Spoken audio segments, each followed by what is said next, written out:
Hi YouTube. I am vaping right now because I don't vape as much now, and I vape very low. But I just got back from my massage, and everything seemed to be going okay. And then I got in the car, and on Jamaica Avenue, my battery died, and it was like, oh my god. And then I was driving home, and there was this guy I was stuck at a stoplight with, and he was like smoking a cigarette, but he wasn't just smoking a cigarette; he was like enjoying it, like he was like.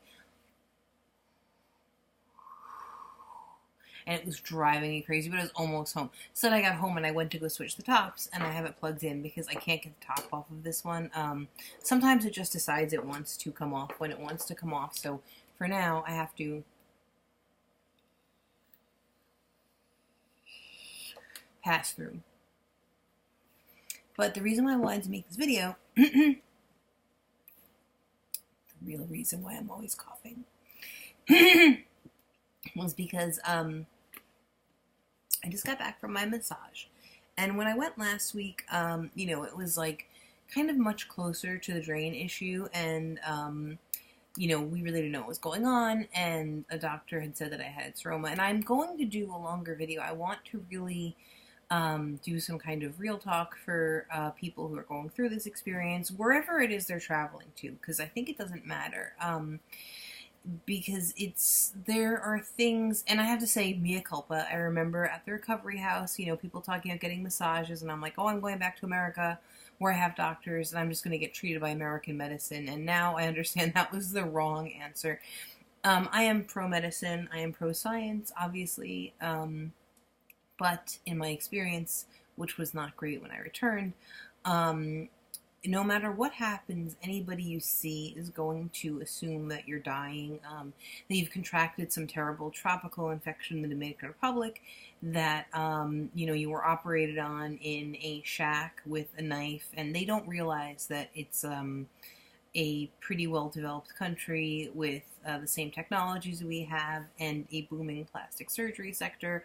So these people, it's just a gap in knowledge. It doesn't mean that they're bad people, but it does mean that it's going to affect the treatment you receive. So, as you know, I mentioned in 2 or 3 previous videos about having a seroma. Also, sorry about my hair. It air dried, so it's kind of crazy. I have to straighten it or something. But I can't wash my own hair right now because I have a weave, and it's just, I can't do it. So when I get my massages, there's a salon in the place where I get massages, so I can get that done, and I can get my nails done, which is nice. So, the seroma thing. Everybody assumed I'd get a seroma because my drain came out early, and I was freaking out. And I've just, I've seen intermittent posts from other people who are worried about drain issues, and, it seemed to be like, oh, you're going to get a seroma. And then somebody told me that I did have a seroma. And as of last week, the massage therapist thought that I might have a seroma. So today they did the massage, and as it turns out, I do not have a seroma. It's not a seroma. I do have, fluid and swelling that most people do no matter where they have their surgery after a tummy tuck. But all of that back and forth, not arguing, but just fighting for somebody to help me was kind of in vain. It all worked out. I didn't get a seroma. And I know there will be people who come after me whose drains fall out who are like, what do I do?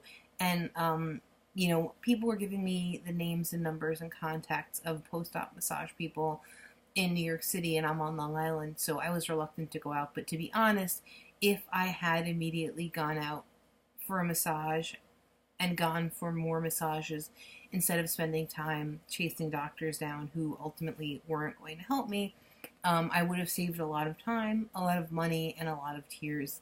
Like, my eyelashes are destroyed right now because I was crying so much. Not because of pain or a complication, but because dealing with doctors here was a nightmare. So the reason why I wanted to make this video was because I mentioned seromas in all the videos, and I didn't want anybody to walk away with the impression that that actually was the case. It wasn't a seroma. I don't have a seroma. Everybody heals differently, and my incision is healing a little bit slowly. Some people would say, oh, nicotine can cause that, and I absorb very low amounts of nicotine. I vape very little, like less than half a tank a day of the lowest concentration possible. It's like 1.5. And in other surgeries, it's less, we really don't have any information to suggest that vaping might be problematic or might not. It's really a personal decision. And the wound issue is probably because this was worked out when I was getting a massage. I have a tendency to stretch my whole body out and lay flat. I also have a tendency to stand up straight and walk, and they tell you to walk hunched over, they tell you to sleep in a recliner. So I probably didn't do enough of that, and I need to start sleeping in a recliner again for a while until my incision closes up more. It seems to be okay. There's no major problems with it. But at the same time, I wasn't doing the right stuff. I was doing too much too fast. My house does not reflect that, obviously, but I really needed to make sure that I spent more time not straight, because I was standing up straight, I was walking straight, I was laying straight, and my incision is just more slowly closing than most people. But that's not a bad thing or a good thing. It's just a thing that's being monitored. So, I know people immediately jump from drains to drainage to seromas. Seromas are common to they have to be surgically removed. No, it's entirely possible down the line I will develop a seroma, because they happen in between 5 and 50% of tummy tucks, which is a huge range, but that's the range. So, but there's no reason to believe that I will. It's just the way it is. Those are the numbers. So it's not an uncommon thing, but for the most part, most people get through a tummy tuck or a mommy makeover without having to have a seroma surgically removed years down the line. I mean, you go online, you Google it, you see lots of people talking about having complications, because the people with complications are the people that are going to be talking about the issue. The people who don't have a seroma aren't populating the internet with posts that are like, I don't have a seroma, everything went fine, there was no other operation. So, there's always a chance that you could be that person that develops one.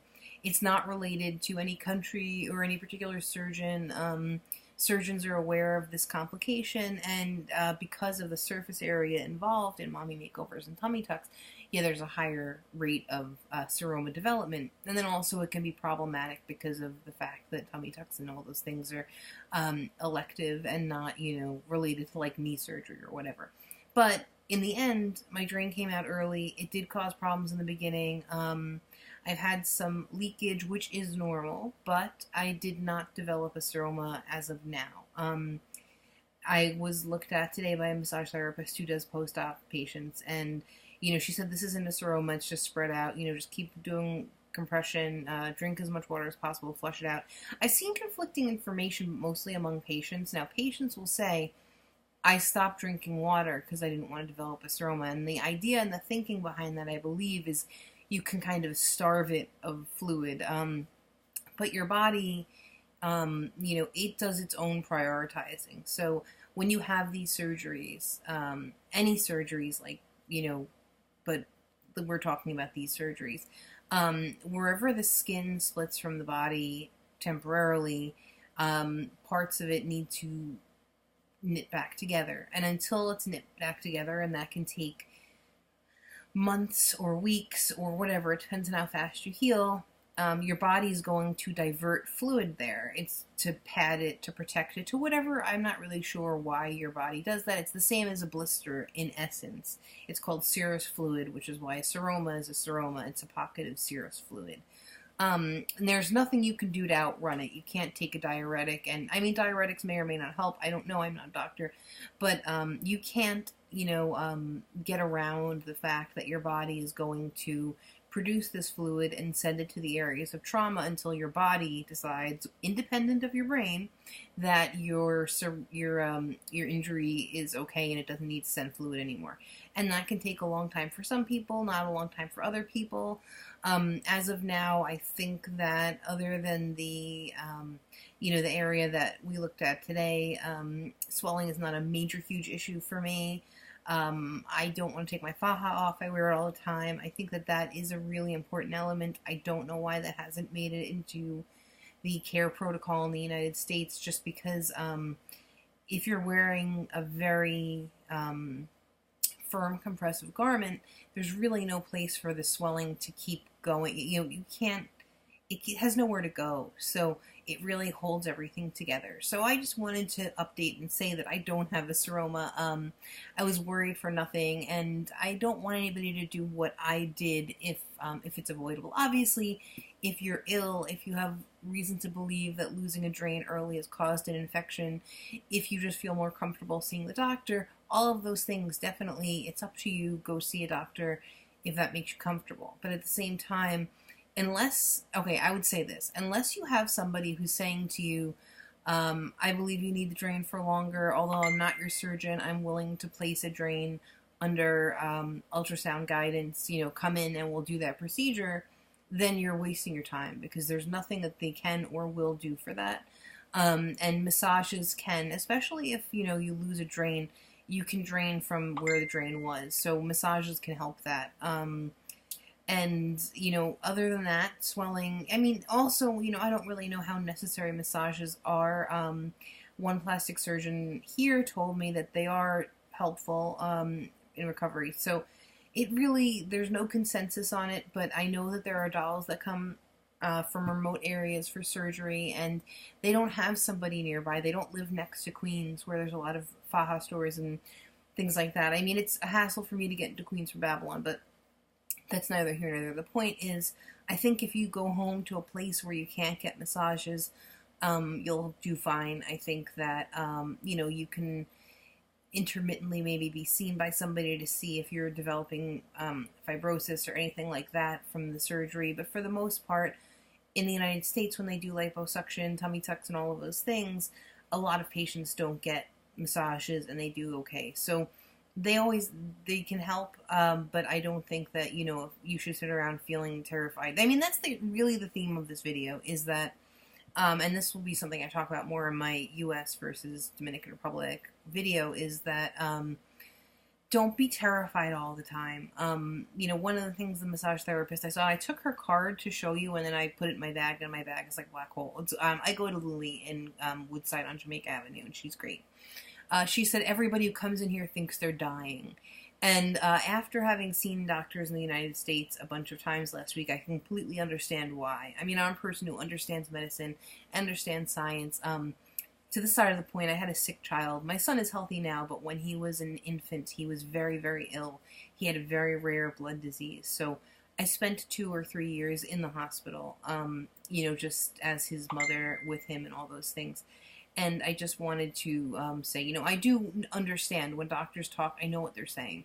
And that said, doctors here have a variety of opinions about surgical tourism, as they call it, and a lot of them will just pack you off to the emergency room just over and over again, either to be on the safe side or because they don't want to even bother with, somebody else's patient, whatever the case is. So, don't be terrified. The majority of us go through the surgery process and we don't have major complications. The majority of us are happy with our outcomes. The majority of us do very well. I was really worried because, it's not good to lose your drain early. It's not good to take it out early. And I was planning on, even though I hated having it, obviously, I was planning on keeping it until it went to 50 cc's a day at least. And other people had told me that I had a seroma. So, really what I needed to do at that point was just calm down and not fight what was going on, which was that my body was rejecting the drain, and that it eventually came out. I was under the impression that meant that I would definitely get a seroma. And then I went to the hospital and I didn't say seroma, and I heard that I had a seroma. So, I didn't have a seroma. I don't have anything that indicates I'll have to have surgery down the road. So I don't want to scare. My point is, don't get scared. Talk to your surgeon. Try to stay away from the emergency room if you can. Make sure you find out which sutures need to be removed and which don't. But, don't be so scared about the drainage seroma issue. See if you can find somebody who's familiar with surgeries, and who will talk to you, which was really the solution to my problem. Was I needed to find somebody like Lily, who sees patients all the time coming back from the Dominican Republic, who could look at my wound and tell me what's going on with it, who could look at my sutures and tell me what was going on with it, and who could say, look, I see a bunch of women in your position on a weekly or daily basis, and they all come in here panicked, and I know why they come in panicked, because I know that the doctors here are just not, they read the news too, and they may not know much about the Dominican Republic. They may not be worldly, they may not be traveled, and they may believe that, who knows what goes, or anything goes down there, and blah, blah, blah. They may not have been there, they may not have seen your doctor, so, you were there, you saw your doctor, you saw the clinic you were at, you saw the aftercare you got. I think that you probably have a pretty good idea of whether or not you were subjected to some kind of, different surgery. And I mean, as a person who hasn't undergone many surgeries, I had 2 C-sections and a tonsillectomy, I don't think that the surgery that I had there was different. I think that it was just in a different country, but at the same time, it was just almost identical to any surgery I had here. There were no major differences, and the point, like I said, is don't freak out. Don't assume that, a minor complication will become a major one. Don't assume that if everything doesn't go the way you thought it was going to go initially, that it's going to be a problem. Do what's recommended by your surgeon. Wear your faja. Don't try to stretch out the amount of time you're out of your faja by leaving it to dry longer or whatever. The faja is your friend.